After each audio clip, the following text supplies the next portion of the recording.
Hey, what's up? It's time for the Dutcher Snedeker podcast. We're in a dance club. We're getting ready for the summer. The weather's getting nicer, so let's talk about some stuff.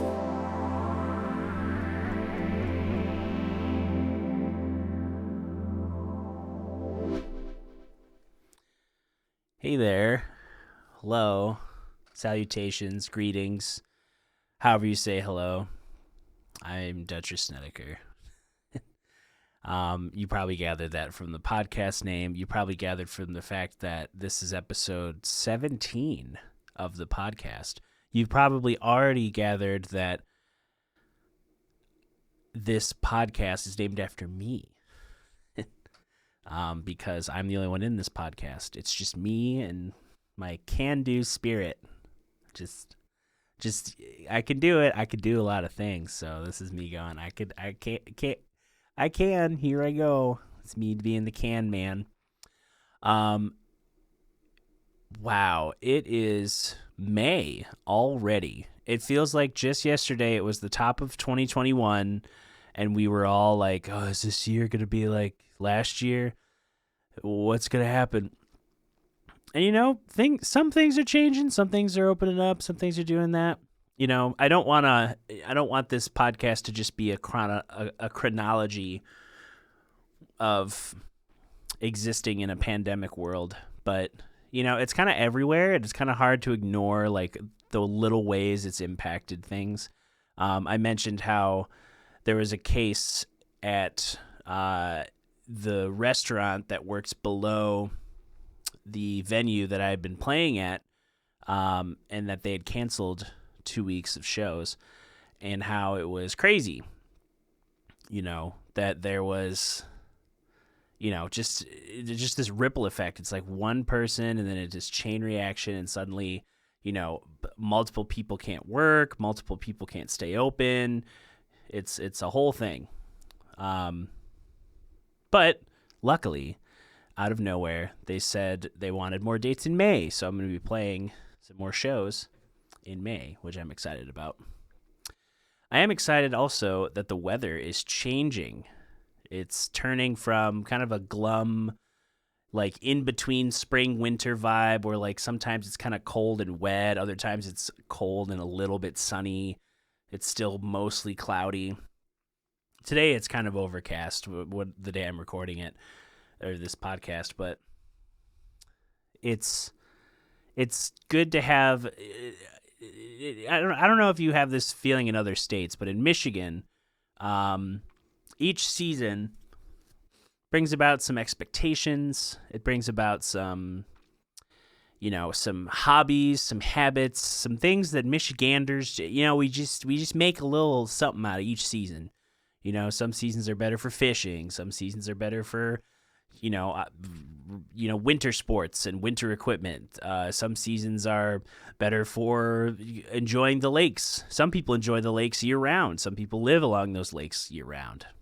So Michigan is, you know, constantly figuring out what to do with its seasons, but its warm months, it's this weird combination of like, all right, we can work on construction, but we also have a huge influx of people coming in that are tourists, vacationers, you know, all these people who like, they want to go to the Cherry Festival. They want to go to see Tulip Time. They want to go, you know, they go on a craft beer tour. They tour the whole, you know, a whole chunk of the state, different craft breweries. Everywhere's trying to book some kind of live music to entertain guests, whether it's, you know, someone in their guitar or a band. You know, everyone tries to squeeze as much summer out of our warmer months as possible, because once it gets warm, it stays warm intermittently. Like, there's been plenty of years during Festival of the Arts weekend in June where it has snowed. I remember those years. So I'm of the optimistic sense that this summer is, you know, it'll be an improvement from last summer. There's a few things that I'm looking forward to doing this summer. I'm also looking forward to just warmer weather in general. It always lifts your spirits. You know, you can't. It's hard to be mopey when you're like you can drive to a beach area on a given. Like it's not. It doesn't take that long. Like you get up on a Saturday morning, you can get to a beach fairly quickly. You can post up with a book or post up with some snackages and get in the water. It's pretty easy to turn a Saturday into a lazy day by the lake or a Sunday. A lot of people in Michigan go to church. It's a big church scene. Same with for the musicians involved. A lot of musicians have come up doing church work, or they supplement their income doing church work, because there are a lot of churches, and a lot of churches need that mixture of like the in-house musicians that are like, they're here, they're part of the community, we can call on them for whatever. And then they need the outside technicians, the people who are like actually gigging every week, different genres, different styles, have a vocabulary on their instruments. They need those people to come fill in, bassists, drummers, keyboard players, guitarists, usually rhythm section players, with, the occasional feature. It's always nice to sprinkle in like, oh, wow, Mrs. Hayworthy, she teaches private violin, and we're going to have her play we're going to have her bless us with her violin playing. And then she plays like, Amazing Grace or something, or I don't know, something with a praise dance. That's at least, my church experience. There's always multi artistic things converging together. Singers with instrumentalists, groups with, dancers, poets, painters, a celebration of the arts and things. But I digress. The summer is a weird time right now. The summer is a weird time right now. As a branded the summer. There's a lot of people who will go, to those tourist spots. Traverse City, you can go to wine country. There's different film and food and other festivals. Who knows what's happening where. Like, there's still a lot of music festivals up in the air. Booking is all over the place. It's like, who knows who's going to play where. Certain festivals have certain bands on lineups. Some were planning months in advance. Some were just picking up the ball as late as last month. It's hard to like predict anything. It's hard to plan in advance. And so many things that are in music involve planning in advance, because you have to formulate what you hope is a strong lineup. You want a lineup that has some kind of draw from the locals, from maybe it's a certain genre, maybe it's a certain aesthetic, and you want those people to show up and pay the money for the festival ticket. You want them to stay all weekend. You want them to pay into like the vendors and the concession people. You want to be able to say that you've earned multiple sources of money, rather than losing money. But you also have, you have promotion to kick in. You have, different artists have different pay requirements. There's, if you have the budget, you're paying for like green room things.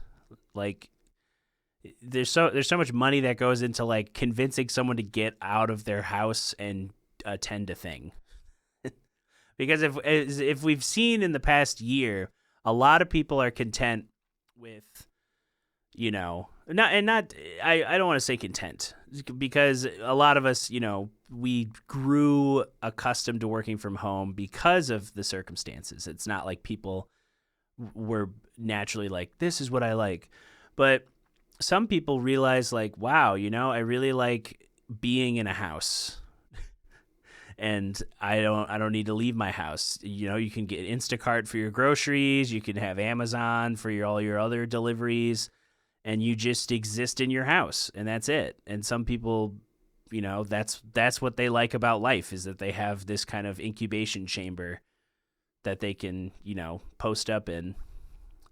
And some people, that's all they do. They have, their outlet to the world is like streaming or, recording things and posting them.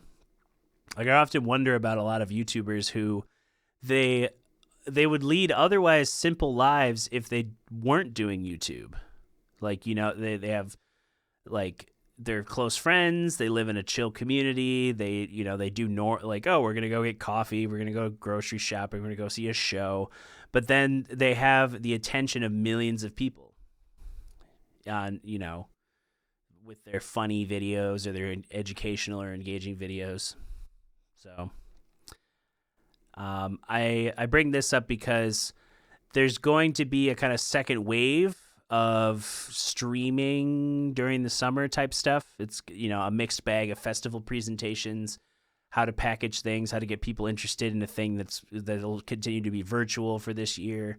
Because a lot of sponsors, they want to invest in something that has eyeballs, and they don't really want to work for it. They want to be able to say like, hey, we paid you this much money to post our logo on different banners, on different stages. It'll be in the photos, it'll be in all the clips that are taken, it'll be in, like they're banking on that multiple press type thing where it's like, oh, people are going to take photos of the stage, it'll be on the stage, people are going to take video of their favorite band, it's going to be in those videos, there's going to be professional photo and video shoots happening, there's going to be, they're going to see it on the banner going into the festival. They're going to see it leaving the festival. They're going to see it, there might be a booth, like a sponsor might have a booth there, and there's going to be products and wares. Like that's all. That's like, okay, what is the budget then if you're doing it all virtual? Like they're going to pay you less money because it's only going to be a permanent fixture on the internet, which is something that businesses want. They want something that keeps, attention on the internet.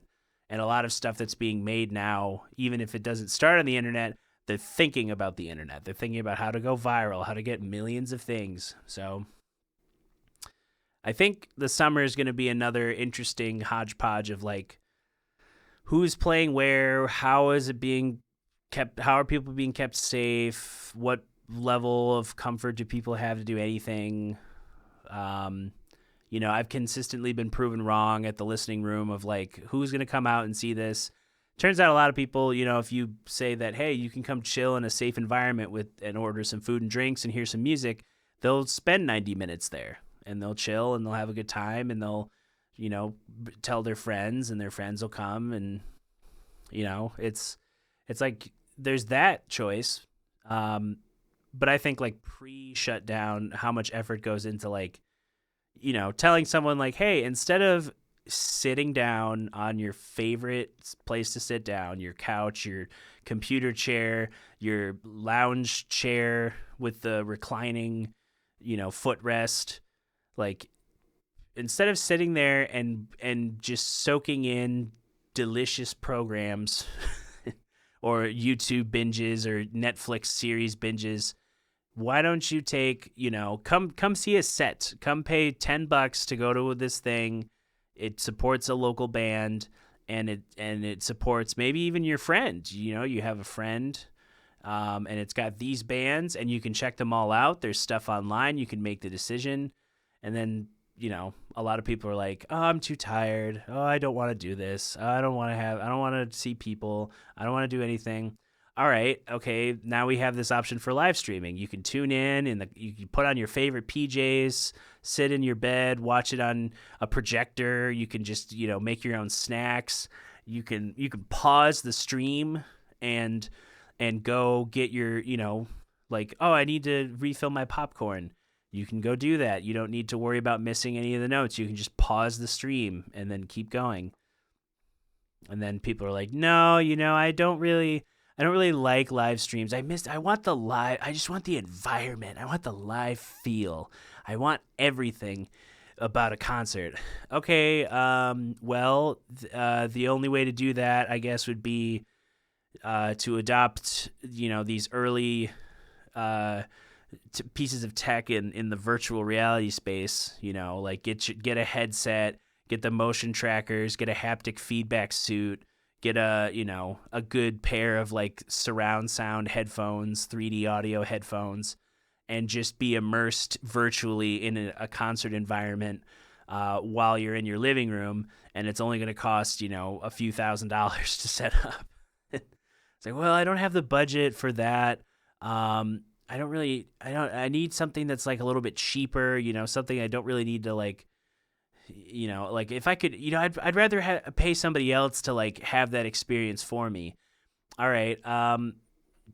You could pay, someone at a venue, a venue set up to present live music and entertainment, and you don't have to plug anything in. You don't have to do anything. You just show up as you are, buy a drink if you want, get some food if you want, enjoy the show, sit, stand, however the venue offers you, whatever options they give you to enjoy something.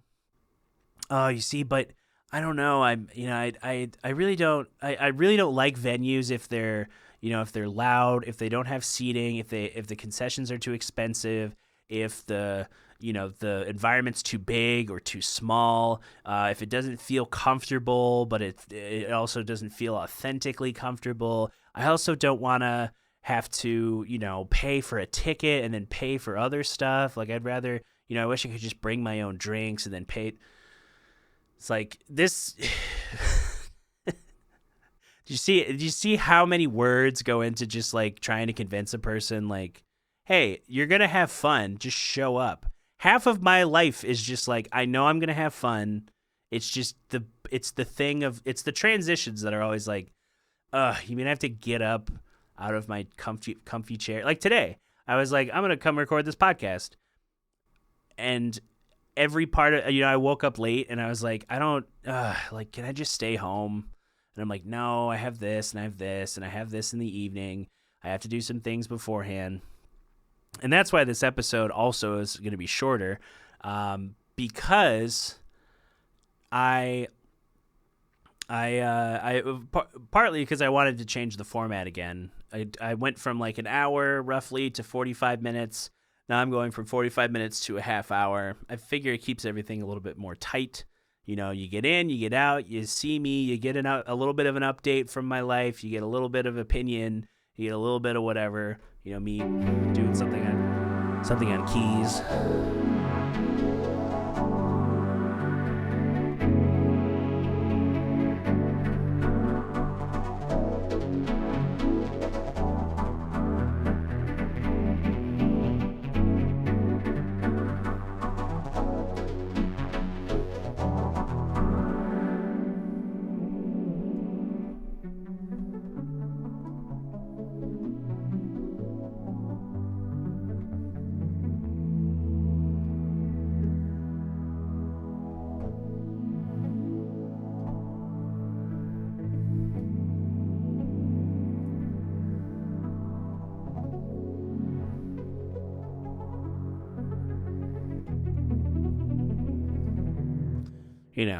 Me improvising.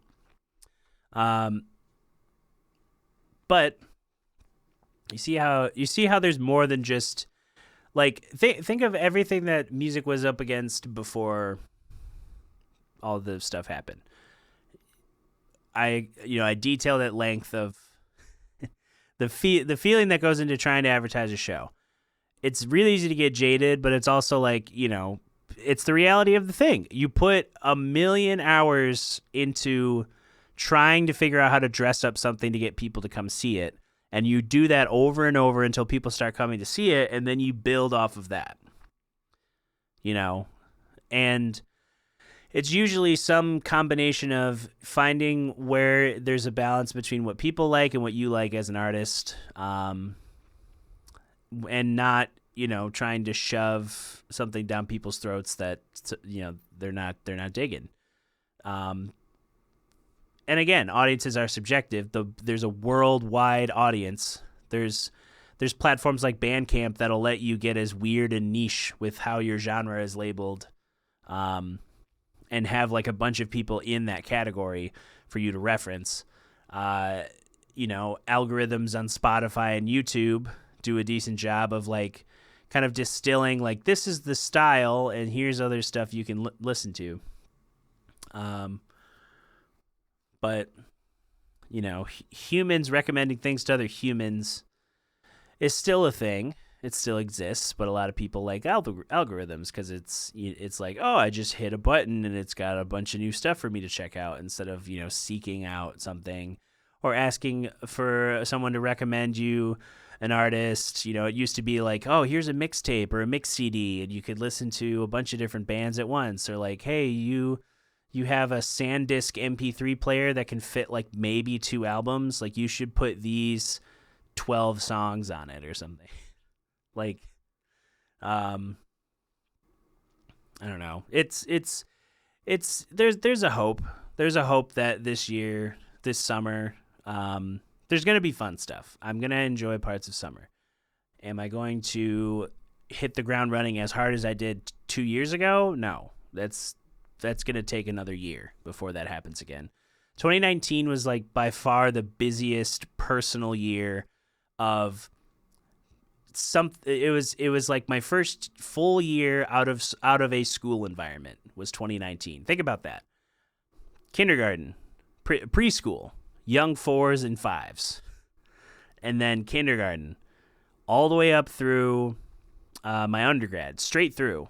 No point in that did I have any break from the learning aspect of being in a school environment. Then I worked at Allendale High School for a year, still in a school environment, but as an employee. Then I got an offer to go to Western, and I went there for 2 years. So I've been in a school environment for 26 years? Yep. From 4 until I was like 26, so 22 years.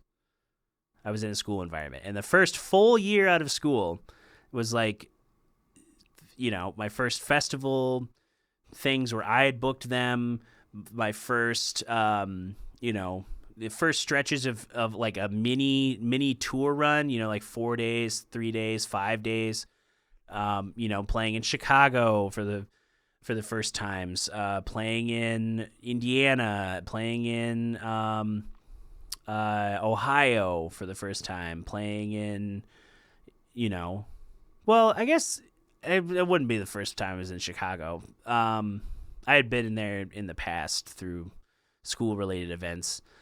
But I mean as like me hitting the ground, booking things, trying to piece together shows and figure out routing and like what this all means. That was 2019. And, I went on 2 tours with Mark Lavengood, both weeks out to Colorado and back. Totally different experiences, but both learning and fun and all that good stuff. First time, getting involved in certain areas of the business. It was my first first year. Like I'd only worked at Founders Brewing for over a year, maybe a year and a half. In 2019, yeah, it was a little over a year, I guess, if you count the full year. So to have that much momentum in 2019, and then 2020, you're starting off like, I got another musical residency, got this going on. I went to NAMM, first time at NAMM, connecting with the wider, international network of musicians, representing a company for the first time, and then, bam, all that slows down. It's like, what are the important things? And I think this summer, a lot of people are they're gonna have those opportunities to, do things. And feel like they have the precautions, they're vaccinated, they're used to wearing the masks, they have the, like, oh, I keep a little hand sanitizer with me so I can wash my hands if I don't have access to a sink. Like, oh, I make sure I travel with people who I know are, on the up and up. And, I'm limiting my time on planes, or I'm limiting my time in very public spaces. I know Earth Radio, we have a trip coming up at the end of the month, and that'll be super fun, a good retreat. But yeah, it's, summer's a mixed bag. I don't know what to expect. I don't know who's going to be into it. I don't know who's going to show up to anything. There's some idea, but a lot of people have changed in the past year of like what they're comfortable doing, how comfortable they are with engaging in a public thing. A lot of people don't have money. They don't have money to do anything but survive. So what is the point of developing new merch? What is the point of like pushing merch sales? Like, you try to market to people and you want to reach a wider market, but I don't know. It's so like every aspect of making money as a musician, if you don't already have the fan base, it's really hard to just think about doing anything that is, we're spending time, energy, it's part of the creative process, part of learning it to grow as a band and as a business. But it's like, what are we like at the end of the day, like who is this for? Is this for us? Like, is this for an audience? Is this for, a handful of people who still have the income and to do stuff? It's hard to gauge what summer looks like. More outdoor things for sure, obviously, more time to grow as people, grow in whatever hobby you're doing, whatever craft you're learning, whatever job you switched over to, whatever new entrepreneurial venture you're setting yourself on. It's all there. It's all there, just swirling around, and you're hoping that you have the knowledge and the patience and all the stuff to like navigate through it. Yeah, it is what it is. So